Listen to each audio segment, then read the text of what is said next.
This line is the S&P 500, sitting near record highs around 6,900. This line is how Americans feel about the economy. These two lines should move together, but they're pulling apart. So if the economy is booming, why does it feel broken? This gap determines whether you fall behind or position yourself on the right side of this economy. Let's quantify how extreme this disconnect has become. On one side, markets look unstoppable. The S&P 500 is sitting near record levels, and corporate profits remain elevated. After-tax corporate profits were running at roughly $3.6 trillion on an annualized basis. When profits stay high, money flows back into equities through buybacks, dividends, and reinvestment. Capital moves into assets first, and prices respond quickly. But now look at the other side of the economy. The personal savings rate in the United States is just 3.5%. Historically, Americans saved closer to 8 to 10% of their income. That difference represents lost resilience. According to the Federal Reserve, 27% of adults say they are either just getting by or finding it difficult to manage financially. That's more than 1 in 4 households living without a real margin for error. Consumer psychology confirms this stress. The University of Michigan's Consumer Sentiment Index is sitting in the mid-50s. Historically, readings at this level show up during recessions or major economic slowdowns, not during expansions with strong stock markets. People don't feel secure about jobs, income growth, or future living costs. Housing turns this abstract stress into something concrete. Roughly 75% of U.S. households cannot afford a median-price new home at today's prices and mortgage rates.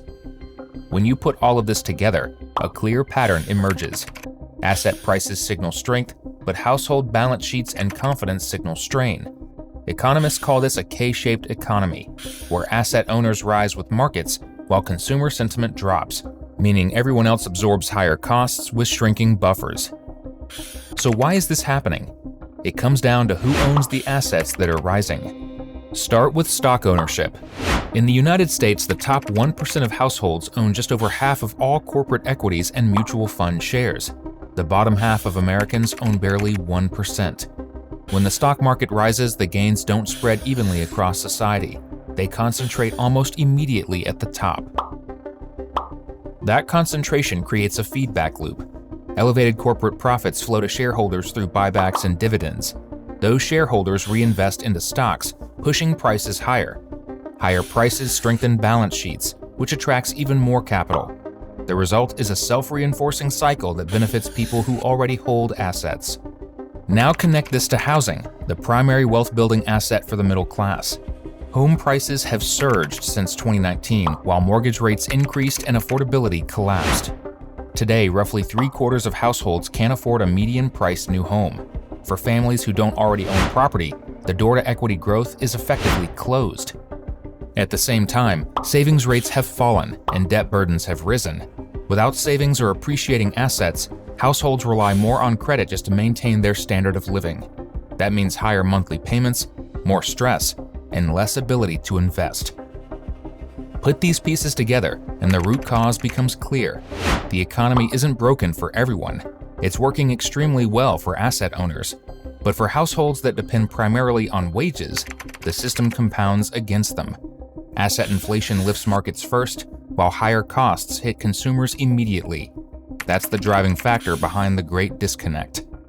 Now, this kind of disconnect isn't new. We've seen versions of it before. In the late 1920s, asset prices were soaring while large parts of the population were under financial strain. Wealth became increasingly concentrated at the top, and stock ownership was limited to a small slice of households.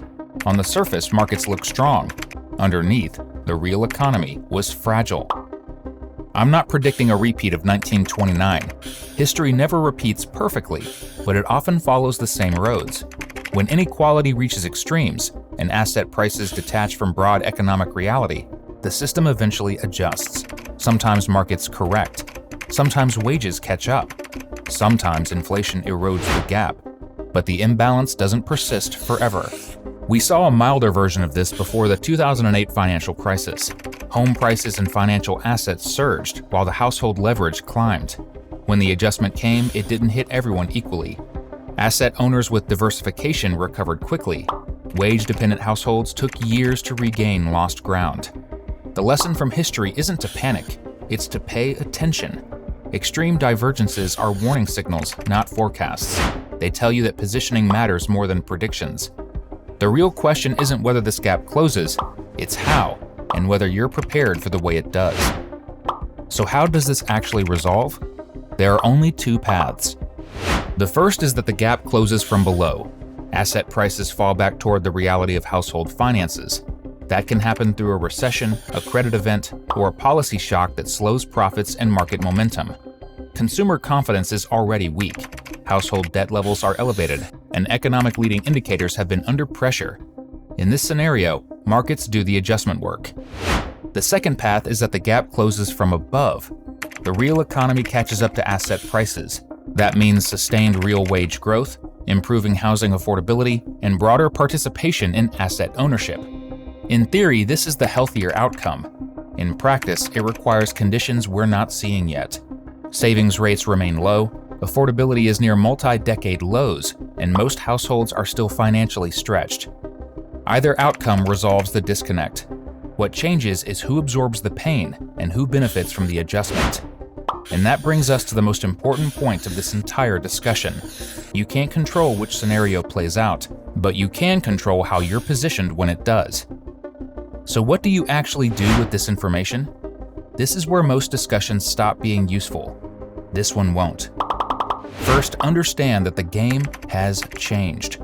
The old path of job, save, buy a house, and retire worked when wages rose alongside asset prices. Today, assets reprice faster than incomes and savings lose purchasing power in real terms. If you rely only on wages and a savings account, you slowly fall behind by default. That isn't a moral failure, it's a structural reality of this economy. Second, become an asset owner, even if you start small. You don't need perfect timing or large sums. Consistently investing $25 to $100 a week into broad, low-cost assets puts you on the right side of this divide. The habit matters more than the amount. As income grows, increasing contributions by 1% at a time compounds dramatically over the years. Automation beats willpower. Third, understand which assets benefit in this environment. In periods of large government deficits, high debt levels, and ongoing monetary support, capital tends to flow into financial and real assets. Stocks, real estate, and select hard assets have historically held value better than cash. This isn't about speculation or day trading. It's about avoiding complete exposure to inflation and currency erosion. Fourth, eliminate guaranteed losers from your financial life. High-interest debt is the biggest one. Carrying credit card balances at 20% interest is a guaranteed negative return. No investment strategy can reliably offset that. Lifestyle inflation is another silent drag. When every raise disappears into higher spending, ownership never increases, and vulnerability stays high.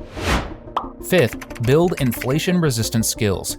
Automation and artificial intelligence pressure routine and easily outsourced work. Skills tied to problem-solving, technical expertise, management, healthcare, sales, and skilled trades remain in demand across cycles. Investing in your skills raises income resilience and expands your options. Sixth, maintain flexibility. A cash buffer for emergencies prevents forced selling during downturns.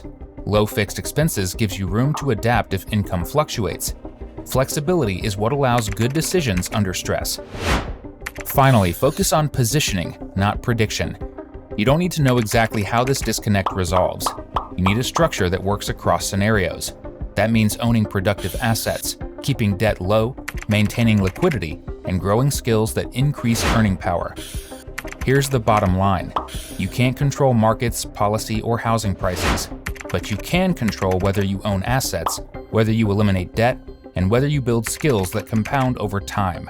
The people who do these things aren't guessing the future. They're preparing for it. Want to know which chart has historically appeared before almost every major recession? Today it's signaling a downturn that could be worse than 1929 or 2008. To understand what that means and why it matters, tap the video on your screen. I'll break it down.